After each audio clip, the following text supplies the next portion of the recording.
मुझे हमेशा से ही लगता है कि माँ जो है वो सब जगह एक जैसी ही होती है, सबकी मेहनत रंग लाएगी, ऑडियंस को पसंद आएगा, यही तमन्ना भी है, यही दुआ भी है. So I just hope everybody loves this show and shower their blessings and love for this show. And you are watching Supriya Shukla, Mai from Harphul Moini on Press News TV. Keep watching it. तो इस बार सबसे पहले आपको बहुत बहुत मुबारक जो आपको जो नया शो मिला है Thank you. जब से जब प्रोमो आया जो बहुत ही उत्साह है कि कब आएगा ये रिलीज होगा सबसे पहले आपको कैरेक्टर के बारे में जानना है जो माई का रोल है माई का रोल बहुत अच्छा है, प्यारा है. एक माँ जैसे होती है वैसी ही है माई.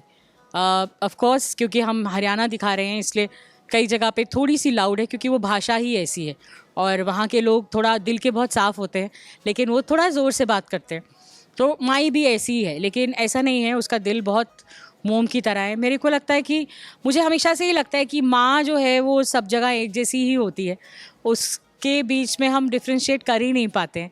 और बच्चे पर हक भी ज़्यादा जमाती है क्योंकि 9 महीने पुराना रिश्ता रहता है उसका बाकी सबके मुकाबले. तो इसी तरीके से यहाँ पर भी जब हरफूल के पैदा होने से पहले ही उसके पिता गुजर जाते हैं, उन्हें मार दिया जाता है. तो इसीलिए हरफूल जो है वो सिर्फ माई की तरफ ही देखता है. उसके लिए माँ और बाबा जो है वो दोनों माई ही हैं, बापू उसके माई ही है. तो माई के साथ उसका कनेक्शन बहुत स्ट्रॉन्ग है. माई उसको बोलती है रुक तो वो रुक जाता है, माई बोलती है चल तो वो चलता है. लेकिन फिर भी क्योंकि वो एक जाट लड़का है उसमें गुस्सा है इस बात को लेके कि उसके पिता की हत्या कर दी गई थी. हम नहीं जानते किसने करी, एक शक है लेकिन कोई सबूत तो है नहीं. तो इसीलिए मैं उसे बचा के ही चलती हूँ कि कहीं उसका गुस्सा किसी दिन ज्वालामुखी ना बन जाए, उसे खुद ही नुकसान ना हो जाए. तो इतना प्यारा बॉन्ड है हरफूल और माई का. और बहुत अच्छे से मतलब वो अपना प्यार भी करती है, डांटती भी है, मारती भी है उसे प्यार से.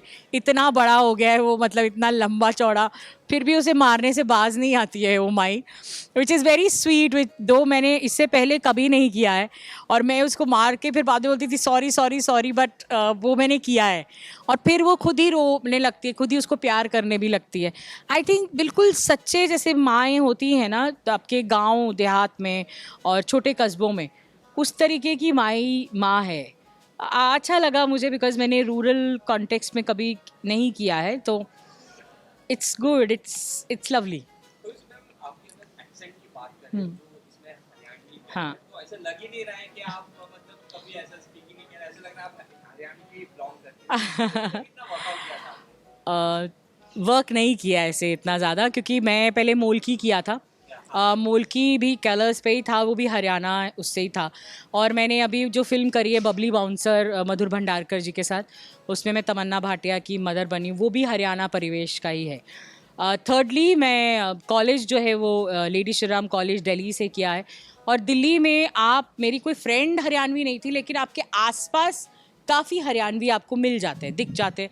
आपका अननोइंगली वो बोली आपको सुनाई पड़ती है. तो एज एन एक्टर आप बहुत कुछ ग्रास्प करते हैं और जब ज़रूरत पड़े वो पत्ता निकाल लेते हैं. तो आई थिंक मोलकी करते समय मैंने वही किया था. उसको बिल्कुल गूढ़ आप हरियाणवी नहीं कर सकते क्योंकि आप पैन इंडिया को सर्व कर रहे हैं और आप चाहते हैं कि आपका शो जो है वो ज़्यादा से ज़्यादा लोगों को समझ में आए, वो उसे देखें. और अगर समझ ही नहीं आएगा तो कोई क्यों देखेगा. इसीलिए हमने एक टोन ज़रूर रखी है लेकिन उसे मुश्किल नहीं बनाया है. क्योंकि अगर आप एक्चुअली में हरियाणवी लोगों को बात करे देखें तो मुझे तो समझ में नहीं आता वो क्या बात कर रहे हैं. तो अगर मुझे ही नहीं आता तो ऑडियंस को कैसे आएगा. और जिस चीज़ को करने की कन्विक्शन मैं एज एन एक्टर नहीं कर पा रही हूँ वो मैं ऑडियंस को कैसे कन्विंस कराऊंगी. इसलिए एक हमने लकीली हम सब सेम पेज पे ही थे, हम एक जैसा ही सोच रहे थे. तो हमने एक टोन वाली भाषा ले ली और सेट पर हम उसी भाषा में बात करते थे. और क्योंकि शो की सारी शूटिंग मेजरली पहले हमारे घर से शुरू हुई है, मेरे और क्या कहते हैं हरफूल के सीन से. फिर हरफूल का जो बड़ा भाई बना है संतोष, उसकी बीवी जो बनी है मेरी बड़ी बहू शालिनी, तो हम चारों ने उसको बिठा दिया था मीटर.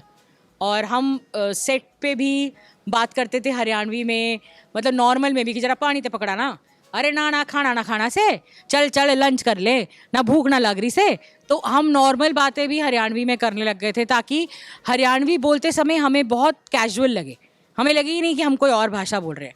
तो हमारा ऐसे ही होता था ना, खाने में केल आई है ना, आज ना लाई तू मीट, आठा देख तो फिर दाल खिलावेगी. तो we use to start like talking like that. So it comes so naturally to us कि हमें सोचना पड़े ना सीन करते समय कि अच्छा अब मैं क्या बोलूँ. तो लकीली वो अच्छा हो गया और वो अब जब सब बोल रहे हैं तो बहुत अच्छा लगता है कि हमने जो किया वो एक्सपेरिमेंट वर्क कर गया. तो मतलब आपके एक्सेंट की बात करें तो बहुत ही लोगों ने मतलब अच्छा लग रहा है, ऐसा लग Yeah. रहा है कि आप मराठी को मतलब पूरा बोल के मतलब Correct. पी गए हैं. इसके पहले कंगना ने किया था कन्वर्ट. Correct. इसके बाद आपका नाम आ रहा है कि अरे that's so अच्छे sweet. sing कर रहे हैं, तो उसके ऊपर क्या कहना चाहिए, as a compare Kangana Kangana had done wonders and if I personally feel कि अगर किसी को ऐसा लग भी रहा है तो मैं शत शत नमन हूँ उसके. और मैं ईमानदारी से करने की कोशिश ज़रूर करती हूँ, पर अगर ऐसा हो रहा है तो I am feeling so good. You made my day basically, क्योंकि अच्छा लगता है एक्टर को जब उसका अननोइंगली बिना मेहनत करे आप, मतलब आप एक मेहनत करते हैं अलग तरीके की कि किसी को लगे ही ना कि मेहनत है. You know it should seem so seamless. किसी को ऐसा लगना नहीं चाहिए कि इसने वर्क किया है. Is when actually you feel कि आपका काम सही हुआ है.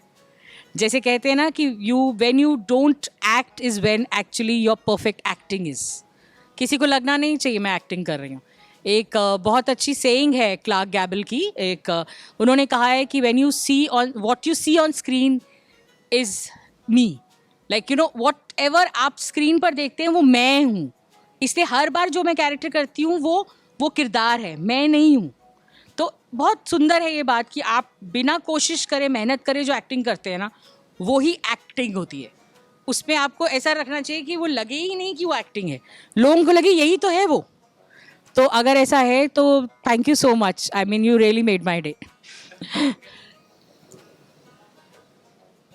कि आपके एक्सेंट को बहुत ही appreciate या वेशभूषा है उसको भी कहीं ना कहीं पहले आपका मूवी किया हाँ. ऐसे ही था, पर एक मूवी भी आई थी सांकिया, उसमें भी ऐसा ही कुछ गेटअप था. करेक्ट. आई थिंक मुल्की में काफ़ी ड्रेस्ड अप था क्योंकि वो लोग बहुत अमीर थे, ज़मींदार ख़ानदान के थे, हवेली में रहते थे. तो उसमें जो कॉस्ट्यूम्स थे ना वो बहुत रिच थे. ज्वेलरी बदलती थी हर जगह. ईयर्स में बहुत ज़्यादा पूरा ऐसा भरा भरा रहता था. और इवन कॉस्ट्यूम ये यहाँ पर इतना सोने का वो सब. तो ये जो है थोड़ा सिंप्लीफाइड है और सिंपलर है क्योंकि गांव में वो थोड़े से उतने ऐसे चौधरी घर के नहीं हैं या वहाँ के मतलब पंचायत का उनका कोई ऐसे लेना देना नहीं है. उसके पति ऑफ कोर्स थे लेकिन उनके मरने के बाद वो काफ़ी एक साधारण ज़िंदगी ही जीते हैं. एक घर पे बीच में आंगन में हैंड पंप है, या घर पे जो बड़ी बहू है वो राख और नारियल के छिलके से बर्तन धोती है, उस तरीके से है. तो नेचुरली उस तरीके से ये कॉस्ट्यूम फिर भी ब्राइट है क्योंकि ये शादी के एक फंक्शन का है. अदरवाइज़ कॉटन है और पेस्टल शेड्स हैं. तो जो बड़ा आई थिंक कोई भी जो गांव देहात में रहते हैं उन वो इससे आइडेंटिफाई कर पाएंगे कि सफ़ेद कलर की वो पहनी है और एक लहंगा पहना हुआ है जो प्लेन है, नीचे एक पट्टी सी है और दुपट्टा भी कॉटन का ले रखा है. और ज्वेलरी इतनी जल्दी नहीं बदलती. जो माएँ क्या होती है कान में कुछ पहनती हैं तो वही चलता रहता है बड़े टाइम तक, सिर्फ फंक्शनों पे बदल लेती हैं. उस तरीके से सोच के ऐसा किया गया है हमने. थ्रूआउट आपकी जर्नी बहुत ही अच्छी रही है. उसके अलावा आपने बहुत से दोस्त भी बनाए हैं. हाँ. जो है श्रीति झा जो खतरों के खिलाड़ी भी करेक्ट. दोस्त ही नहीं बेटी ही है. सो उसके लिए आप क्या कहना चाहिए, क्या विश करना चाहिए, क्योंकि वो चली गई है और शुरू भी हो चुका है. I always wish the best for her. और मुझे ऐसा लगता है कि इतनी मेहनती लड़की है वो. इस क्या उसकी तारीफ़ करूं, मतलब उसकी तारीफ़ ख़त्म ही नहीं होती है. और किसी एक से शुरू करूं तो कुछ और रह जाएगा. बस इतना ही कहना चाहती हूं कि श्रुति तुम सबसे अलबेली हो, सबसे प्यारी हो. और बस किसी भी तरीके से ये खतरों के खिलाड़ी की ट्रॉफ़ी तुम्हें ही जीत के लानी है, तभी मैं खुश होंगी. और इसके अलावा आपकी मूवी भी आने वाली है, तो आएगी बड़ी. हाँ, मतलब एक मैंने वेब शो भी किया है, the night manager. Aditya Roy Kapoor, Anil Kapoor हैं उसमें और बानी जय का है वो शो. और उसके बाद बबली बाउंसर जो है वो मधुर भंडारकर जी की फिल्म है, उसमें तमन्ना भाटिया हैं और सौरभ शुक्ला जी मेरे हस्बैंड बने. हम दोनों मतलब तमन्ना के पेरेंट्स बने. और वो भी फिल्म आई थिंक अगस्त सितंबर अक्टूबर तक आ जाएगी.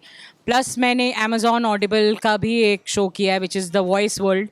और एक कलाकार को बहुत अच्छा लगता है जब उसे उसकी आवाज़ के कारण कहा जाता है कि आइए ये पॉडकास्ट करें. तो it was a very different and a very beautiful experience. वो कल ही इनफैक्ट आउट हुआ है ऑडिबल पे. और अमेज़ॉन का नाम उसके साथ जुड़ा हुआ है तो आपको पता है कि एक क्रेडिबिलिटी बहुत बढ़ जाती है क्योंकि उसके व्यूअर्स एक अलग ही उसके हैं, वो एक स्टैंडर्ड चाहते हैं, तो इस वजह से मैंने उनके साथ वो किया और बहुत मज़ा आया। क्योंकि बाकी मेरे साथ एक अदा खान है, बाकी उसका भी पहला था और मेरा भी पहला, बाकी सब आरजेज हैं उसमें जो दुनिया में वॉइस वर्ल्ड से ही जुड़े हुए हैं। तो बहुत अच्छा लगा वो करने में, और मतलब काफ़ी लोगों ने बोला है कि लेट्स वर्क, तो आई थिंक वो एक दुनिया मेरे लिए खुल गई है और मैं बहुत खुश हूँ, बहुत एक्साइटेड हूँ उस दुनिया के खुलने से। और फिर ये हमारा हरफूल मोहिनी, ये तो आ ही रहा है, बस 3 दिन और बचे हैं शायद, और उस पर 9 बजे कलर्स पर हमें देखने को मिलेगा हरफूल मोहिनी। सब ने मेहनत करी है, हर डिपार्टमेंट ने, सबकी मेहनत रंग लाएगी, ऑडियंस को पसंद आएगा, यही तमन्ना भी है, यही दुआ भी है। So I just hope everybody loves this show and shower their blessings and love for this show.